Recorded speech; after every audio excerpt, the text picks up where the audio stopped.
Over the last year, NDOT has transformed parts of 12th Avenue South into the best on-street bike infrastructure in Nashville.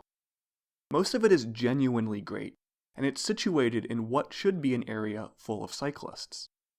So why are these bike lanes almost entirely empty? And what can the city do to turn that around? Let's start by looking at what makes this stretch so great. The section we're going to focus on starts at the edge of the Gulch at Division Street and runs south to 440 through the Edge Hill and 12 South neighborhoods. For much of the distance, 12th Ave South offers bike lanes protected by concrete dividers.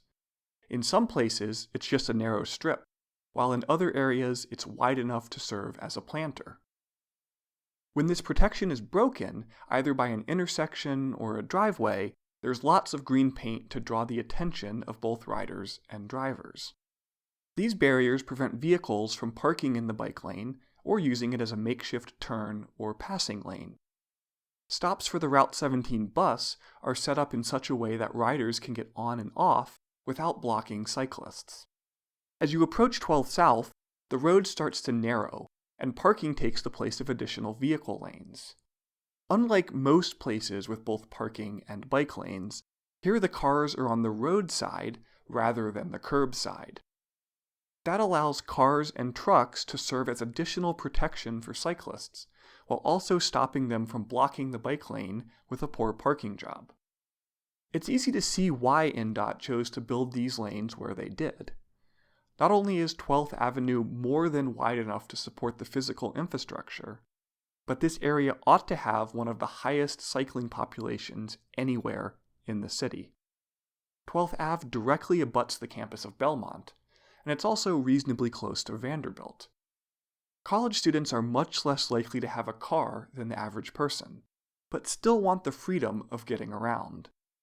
There's also Carter Lawrence Elementary and Rose Park Middle School, both full of kids who don't drive. 12th Ave runs through an area with lots of housing, from single-family blocks to mid-sized apartment buildings.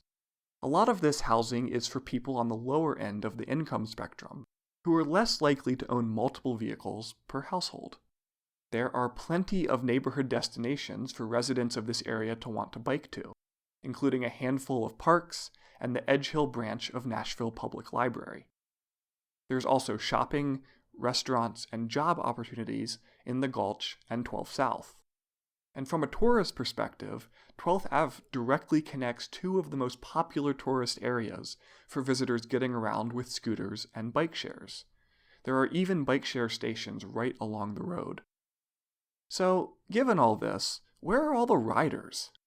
Here's a time lapse of 5 minutes on a random Saturday afternoon in November. Across both directions, I count 68 cars and only 3 riders. I saw a handful of other riders during my hour-long walk from 12 South to the Gulch, but this period is definitely representative of what I saw. Why does great infrastructure, built in an area that should be rich with potential riders, generate so little use? Let's start by overlaying the new 12th Ave bike lane on the map. We can immediately see that the bike lanes don't actually stretch all the way from Division to 440. From the Gulch, you can ride up to, but not into, the shopping area of 12 South, and you definitely can't make it all the way to Sevier Park. The lanes dump out at this mini traffic circle, which transitions the road to car traffic only. That's a weird decision, since studies show that bike lanes are better than car traffic at driving customers to businesses in pedestrian-oriented shopping areas. 12 South is a tight fit through the shopping district, but they've managed to find space for parked cars right on the main thoroughfare, even at the expense of space for pedestrians. The map also shows that the bike lanes that are there aren't actually fully protected. There's quite a bit of variety in bike lane terminology, but the solid green line marks what I'm calling a protected lane. Compare that to the dashed yellow line, which I'm going to call separated. Separated bike lanes use plastic bollards to try and keep cars out of the lane, but they don't provide any protection from vehicle collisions. Finally, the blue dotted line is just a plain old strip of paint, sometimes with the whole lane also painted green.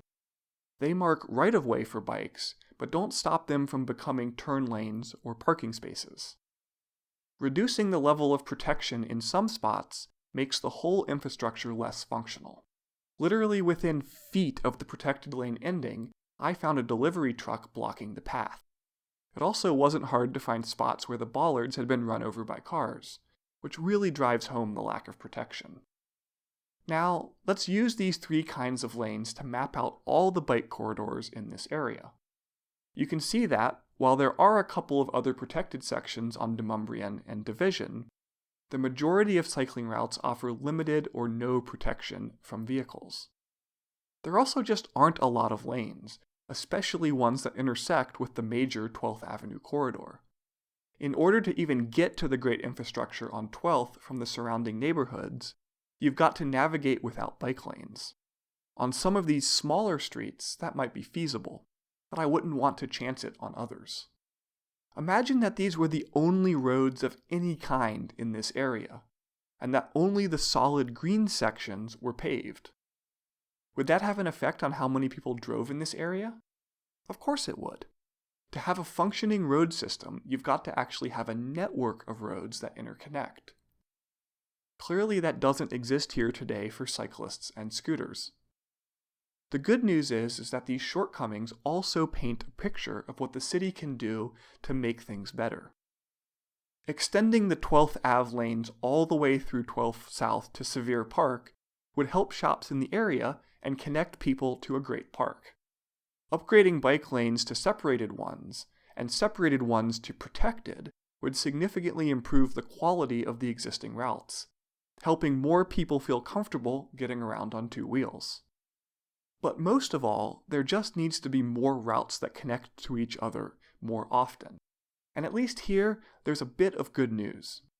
NDOT has plans to build 2 new lanes in this area. One will run between Rose and Reservoir Parks. The other will intersect with 12th Ave while running along Edge Hill, all the way from Vanderbilt to Fort Negley and Adventure Science Center. It won't be enough to transform this area into a biker's paradise, but you've got to start somewhere. Thanks for watching.